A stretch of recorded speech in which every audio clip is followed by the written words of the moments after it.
अगर ये ज्ञान की लड़ाई लें तो पुण्यात्माओं ये 5 सेकंड मैदान में नहीं खड़े हो सकते। पूरा का पूरा मैनेजमेंट दास आज भी चैलेंज करता है पूरे के पूरे सतलोक आश्रम मैनेजमेंट हरियाणा को। ये यूट्यूब पे मैं लाइव, मैं पहले भी चैलेंज करता आया हूं ज्ञान आधार से। कोई अहंकार नहीं, कोई मान बढ़ाई नहीं। बरवाला कांड के ऊपर और सतगुरु रामपाल जी महाराज जी के सत्संगों के ऊपर, इन दो चीजों पे ये पवन दास जयपुर वाला इस यूट्यूब के माध्यम से देश और दुनिया के सामने काल एजेंट सतलोक आश्रम मैनेजमेंट हरियाणा वालों को परमपिता परमेश्वर मेरे पूज्य गुरुदेव संत रामपाल जी महाराज जी के कलयुगी बेटा बेटी भाई बंधु रिश्तेदार जवाई स्टेट कोऑर्डिनेटर महेंद्र भगोड़े, एपी सिंह वकील, एस के गर्ग नरवाणा वकील चंडीगढ़ वाला, जिन्होंने धोखाधड़ियां की हैं, जिन्होंने झूठ बोला, जिन्होंने फ्रॉडबाजी की है चंद पैसों के लिए, केस को सही तरीके से उन्होंने हैंडल नहीं किया, कोर्ट में सही सबूत पेश नहीं किए, इन सभी लोगों को मैं चैलेंज करता हूं। चैलेंज खुला। अगर एक बाप की औलाद हो और अपनी मां का दूध पिया है, ये शब्द मुझे मजबूरी में बोलने पड़ रहे हैं और आप लोगों की जिम्मेदारी बनती है, आप लोग ये वीडियो उन लोगों के पास भेजो, उन वकीलों के पास भी भेजो। अगर असल एक बाप की औलाद है, अगर अपनी असली मां का दूध पिया है, तो किसी भी नेशनल टीवी चैनल पे ये पवन दास तुम लोगों के साथ में बरवाला कांड के ऊपर और संत रामपाल जी महाराज जी के सत्संगों पर ज्ञान आधार से डिबेट करने के लिए 24 घंटे तैयार है। अगर तुम 1 घंटे भी सामने रुक के दिखा दो मुझे बरवाला कांड के ऊपर, अगर तुम लोगों की वकालत ना छोड़ दे, तुम्हारे ये अगर लाइसेंस वकालत के अगर कैंसिल ना हो जाए, ये दुनिया जब तुम्हें वहां देखेगी ना कि तुमने क्या किया उस बरवाला कांड में, तुम लोगों ने बरवाला कांड में किस प्रकार से मुकदमों को हैंडल किया है, किस प्रकार से तुम लोगों ने झूठ बोली है। अरे एक वचन तुम्हारा, इन वकीलों का पुण्यात्माओं, एक स्टेटमेंट बहुत काफी था गुरुदेव को निर्दोष साबित करवाने के लिए, केवल एक स्टेटमेंट। लेकिन ये महेंद्र भगोड़े के उसमें पतलून में घुसे रहे ये नालायक वकील, चंद पैसों के लिए उसकी चापलूसी करते रहे, क्योंकि बरवाला कांड का मुख्य षड्यंत्रकारी महेंद्र भगोड़ा, सतलोक आश्रम मैनेजमेंट हरियाणा, और उसी सतलोक आश्रम मैनेजमेंट हरियाणा ने ये वकील खड़े कर लिए। तो वकीलों को फीस कौन दे रहा? महेंद्र भगोड़ा मैनेजमेंट। और अब ये वकील कोर्ट में ये किसको बचाएंगे?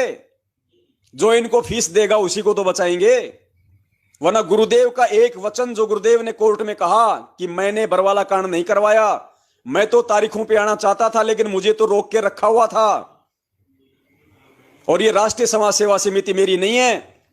पुण्यात्माओं, ये एक स्टेटमेंट अगर ये वकील चाहते तो पूरे के पूरे मैनेजमेंट को कोर्ट में घसीट सकते थे, पूरे के पूरे मैनेजमेंट को, गुरुजी के कलयुगी परिवार वालों को, सबको कोर्ट में घसीट सकते थे। ये आज संगत में कोई लूटने के लिए नहीं बसता, क्योंकि फिर कोर्ट बोलता है कि ये राष्ट्रीय समाज सेवा समिति कौन है? जिसने संत रामपाल जी को बंधक बनाया, जिसने उनको कोर्ट में नहीं आने दिया।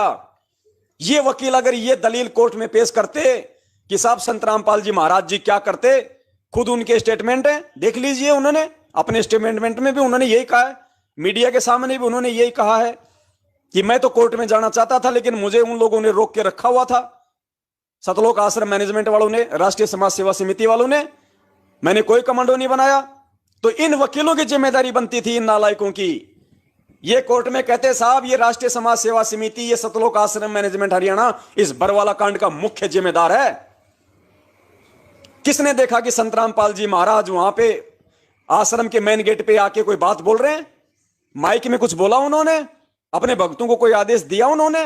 पुलिस वालों के ऊपर उन्होंने कोई पथराव करवाया? सुना आपने कोई स्टेटमेंट उनका जो उन्होंने आश्रम में अपने भक्तों को कहा हो ये बात आके सामने कि बच्चों मैं कोर्ट में नहीं जाना चाहता, और बच्चों तुम मर जाओ मार जाओ, इन पुलिस वालों को अंदर मत आने दो, और बच्चों तुम काले कपड़े पहनो, तुम ये पत्थर, पेट्रोल बम, ये डंडे इन पुलिस वालों के सामने लेके खड़े हो जाओ।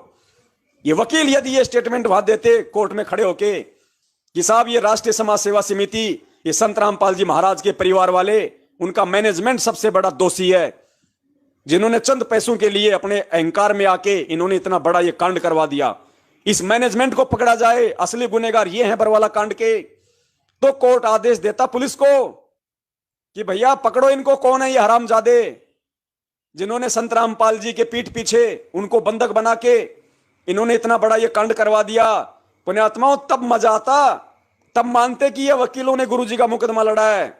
इन वकीलों ने तो केवल चंद पैसों के लिए महेंद्र भगोड़े के टुकड़ों पे पलते हुए महेंद्र भगोड़े को बचाया है, आज भी उसी को बचा रहे हैं। वरना मुख्य दोषी वो है गुरुजी के स्टेटमेंट अनुसार, गुरुजी के बयान अनुसार।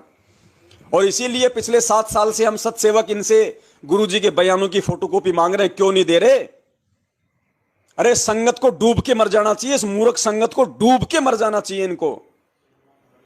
नालायकों, तुम्हारे गुरुदेव ने कोर्ट में क्या बयान दिए तुम देखने के अधिकारी नहीं क्या? तुम स्टेटमेंट मांगने के अधिकारी नहीं हो क्या? किस लिए फिर तुमने उनको अपना गुरु बना रखा है? 7 साल हो गई, तुम्हारे गुरुजी के बयान पेश क्यों नहीं किए जा रहे? किस बात का डर है मैनेजमेंट को गुरुजी के बयान संगत में जारी करने के लिए? हम कौन से ओरिजिनल कॉपी मांग रहे हैं? अरे हमें तो फोटोकॉपी भेज दो, फोटोकॉपी करो संगत में वायरल कि संत रामपाल जी महाराज ने बरवाला कांड का दोषी किसको बताया, कोर्ट में किसके खिलाफ बयान दिए, पुलिस रिमांड में गुरुजी ने किसके खिलाफ बयान दिए। और दूसरी तरफ जो जो पकड़े गए थे ये नालायक, ये काल एजेंट, ये पुरुषोत्तम सैनी कुरुक्षेत्र वाला, ये बसंत सैनी गांधरा वाला, ये बलजीत लहरी का जो लड़का है अनिल लहरी, और ये राम कुमार ढाका, एक वो 4.5 फुट का मास्टर बलवान जाखड़। इन नालायकों ने किसके खिलाफ बयान दिए कोर्ट में? पेश करो सामने। इन्होंने सब ने गुरुजी के खिलाफ कोर्ट में बयान दे रखे हैं कि हमने कुछ नहीं किया, हमने तो जो भी किया संत रामपाल जी के आदेश से किया, उन्होंने करवाया ये सब कुछ। पूरा का पूरा ठेकरा गुरुजी के सिर पे फोड़ रखा इन्होंने कोर्ट में। और गुरुजी ने यथार्थ सच्चाई बताई है कि भैया मुझे आश्रम में रोक के रखा हुआ था, मुझे बंधक बना रखा था, मुझे तो जान से मारने तक की वहां पे इन लोगों की साजिश थी। और इन लोगों ने सारा सब कुछ ये बखेड़ा किया है। और गुरुदेव ने स्पष्ट कहा था कि पिछले 4 दिनों से आश्रम की कमान मेरे से बाहर थी, इन लोगों ने सब कुछ मेरे से छीन लिया था। तो अगर ये वकील होते, लेकिन ये किसकी कमी बताएं? ये संगत की कमी है, ये उस मूर्ख संगत की कमजोरी है जो नालायक चोरों की तरह पता नहीं मैनेजमेंट के टुकड़ों पे संगत पल रही है या संगत के टुकड़ों पे मैनेजमेंट पल रहा है, समझ में नहीं आता इनका। इतना सब कुछ क्लियर, इतना सब कुछ 7 साल से बता रहे हैं, उसके बाद भी इस मूर्ख संगत के कान पे जू नहीं रहेंगे रही। फिर काहे का गुरु बना रखा है? नालायकों, कुएं में पड़ जाओ, इससे अच्छा तो दोषी भी क्यों बन रहे हो? उल्टा संत रामपाल जी को अपना गुरु कह के तुम्हें गुरु की परिभाषा का नहीं पता। 7 साल हो गई तुम्हारे बाप को जेल में बैठे हुए, और उनको जेल भिजवाने वालों के पीछे तुम उनके चमचे बने फिर रहे हो। वो वकील जो तुम्हारे दान के ऊपर वकालत कर रहे हैं, इसी गद्दार मैनेजमेंट को बचा रहे हैं। तो तुम्हारा पैसा कहां जा रहा है? अरे तुम संगत वालों का पैसा तो खुद तुम्हारे गुरुजी को फंसाने के काम में जा रहा है। जो दोषी है उनको तुम्हारा पैसा बचा रहा है, और जो निर्दोष है उसको तुम्हारा पैसा उल्टा फंसा रहा है। थोड़ी बहुत जो कमी होती है वो तुम इनके पीछे जाके इशार तारीखों पे, और उस बची खुशी उस कसर को तुम पूरा कर देते हो। वहां भीड़ इकट्ठी हो जाती है, गुरुजी को कोर्ट में लाए नहीं जाता, तारीखों पे तारीख, तारीखों पे तारीख, तारीखों पे तारीख, लेट होता रहता है तुम लोगों की कमजोरी के कारण। इसीलिए परमात्मा ने 1000 साल का समय रखा है, इसीलिए क्योंकि मालिक को पता है कि मुझे तो केवल मेरे चंद हीरे मोती लाल ही पहचान पाएंगे, बाकी तो सब के सब भेड़ है, भेड़। और ये भीड़ मेरे रहते सहते पार नहीं हो सकती। ये भीड़ अगर इसने पार होना होगा तो मानव जन्म तो मैं इनको देता रहूंगा, लेकिन मां के गर्भ में तो ये नरक भोगते रहेंगे, लेकिन पार कब होंगे ये खुद डिसाइड कर लेंगे। 1000 साल का समय परमात्मा ने इसीलिए भक्ति का रखा है। अगर आज ही पार होने होते तो परमात्मा 1000 साल का समय नहीं रखता, अपने रहते सहते ले जाए सबको। लेकिन रहते सहते तो चंद गिनती के जाएंगे, गिनती के, और वो गिनती के वो जाएंगे जो हृदय से गुरु को भगवान मानेंगे और उनका प्रकट दिवस मनाएंगे और ज्ञान आधार से चलेंगे। कदम कदम पे मैनेजमेंट की चप्पल चाटने वाले, पीले पर्चे, नकली ऑडियो को अपना भगवान मानने वाले जिंदगी में सत लोग नहीं जा सकते। ये ज्ञान आधार तुम्हें विकसित करना पड़ेगा सत्संग सुन के, चाहे इस जन्म में कर लो चाहे अगले किसी जन्म में कर लेना, इससे पहले तुम्हारा नंबर नहीं आने वाला। ये कटु सत्य है। वरना भगवान ने जरूरत नहीं थी आज धक्के मार मार के हमें यहां लाने की, बिजली पीढ़ी में शिक्षा देने की, रातों को 2-2 बजे जाग के सत्संग करने की। क्या आवश्यकता थी उनकी? वो किसके लिए कर रहे हैं? तो वर्तमान में तो चंद लोग जाएंगे, चंद लोग जो बड़े सौभाग्यशाली होंगे। बाकी तो मां के पेट में 9 महीने वो कोड से भी भयंकर दुख भोगना पड़ेगा।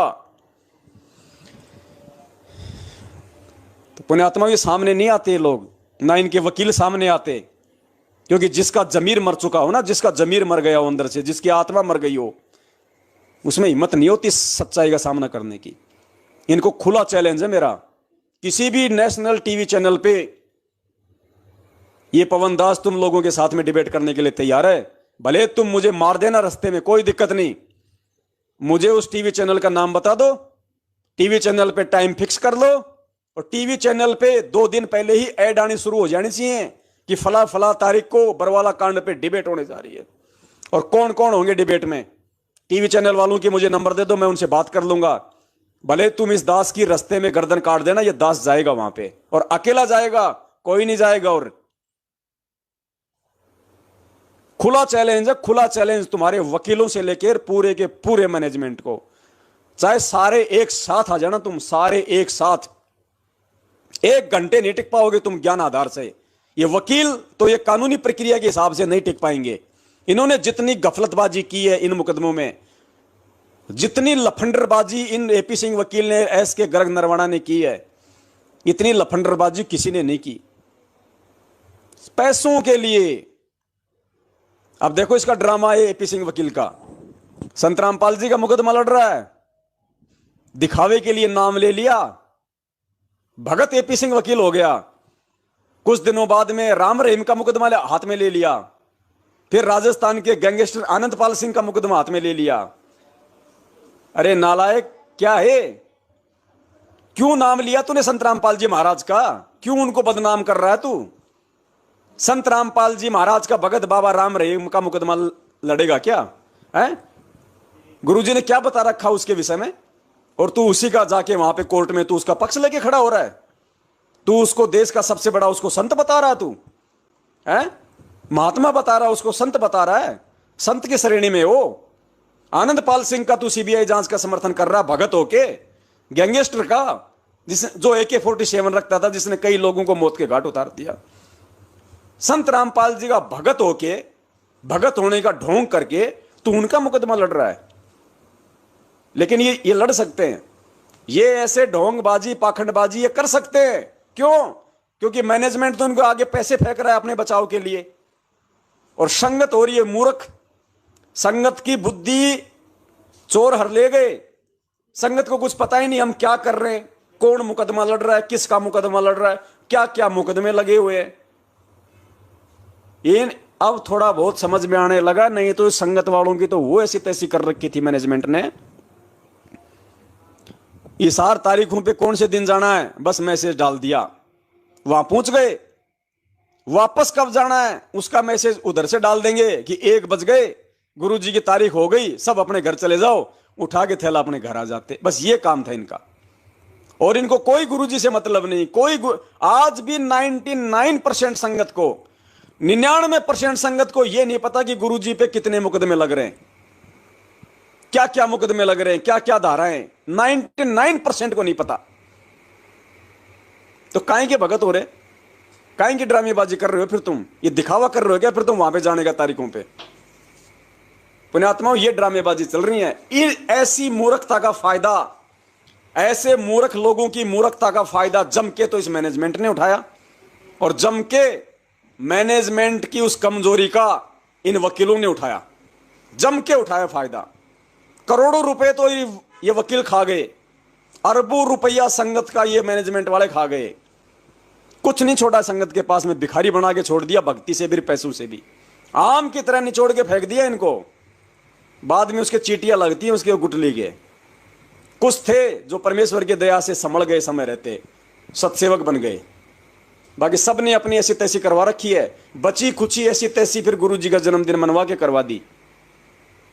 ना घर का छोड़ेंगे ना घाट का, धोबी का कुत्ता बना के छोड़ दिया संगत को, धोबी का कुत्ता। और धोबी का कुत्ता जब ना घर का होता है ना घाट का, फिर वो भौं भौं भौं ऐसे करता है। फिर वो अब सत्सेवक जब सवाल करते हैं ना इनसे, तो ये भौं भौं भौं करते हैं। सुअर की औलाद, कुत्ते की औलाद, तेरा बाप पवन, तेरा गुरु पवन, ये नाजायज बातें करते हैं अब ये, क्योंकि ये खाली हो चुके हैं। इनके अंदर ज्ञान नहीं है, कोई परमात्मा का आशीर्वाद नहीं है, इनको कोई नॉलेज नहीं है, कोई सद्बुद्धि नहीं है, क्योंकि लुट चुके हैं अंदर से, खाली खोखा है। पैसे से मैनेजमेंट ने लूट लिया, भक्ति से मैनेजमेंट ने लूट लिया, और इज्जत से इनको मैनेजमेंट ने लूट लिया। कुछ नहीं छोड़ा इनके पास में, खाली खोखा हैं ये लोग। और अब देखना आने वाले समय में, पिछले साल तो कोरोना ने इनकी ऐसी तैसी करी, अब आने वाले समय में देख लेना कोई और क्या भविष्यवाणी आएंगी, क्या महामारी, क्या उथल पुथल होगा।